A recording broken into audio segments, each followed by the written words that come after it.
ఈరోజు శత్రువులు నీ చుట్టూ చేరి ఉన్నారని, నిందల అవమానాలు ఎక్కువైపోయినాయని, నీ సొంత బంధువులే నీ కుటుంబ సభ్యులే నిన్ను హేళన చేస్తున్నారని బాధపడుతున్నావా?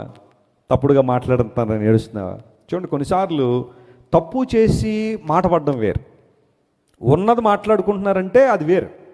కానీ లేని మాట్లాడుకున్నారు అనుకోండి, ఆ బాధ మనసును బాగా తొలిచివేస్తూ ఉంటుంది. నేను చేయలేని మాట్లాడుతున్నారండి, నేను చేయలేని విషయాన్ని కొంతమంది భుజాలకు ఎత్తుకుని ప్రపంచం అంతా చెబుతున్నారని ఆ బాధ చాలా భయంకరంగా ఉంటుంది. బహుశా అలాంటి స్థితిలోనే ఉన్నావా? నువ్వు చేయని వాటిని మీదేసుకుంటున్నావా? నువ్వు చేయని వాటికే ప్రజలు నిన్ను నిందిస్తున్నారా? నలుగురు నాలుగు విధాలుగా మాట్లాడడం ద్వారా ఆ బాధలు, ఆ మాటలన్నీ కూడా భయంకరమైన తోటాల వల్ల నిన్ను గాయపరుస్తున్నాయా? ఆ యుద్ధ రంగంలో ఏం చేయాలో అర్థం కాని పరిస్థితుల్లో వాళ్ళకు ప్రూవ్ చేయాలా, వీళ్ళకు ప్రూవ్ చేయాలని కంగారు పడిపోతున్నావా? నువ్వు ఎవరికి ప్రూవ్ చేయాల్సిన అవసరం లేదు. ఉన్న స్థలంలో దేవుని స్తుతించడం మొదలుపెట్టా. నీలో పొరపాటు ఉందా? సరిదిద్దుకో. పొరపాటు లేదా?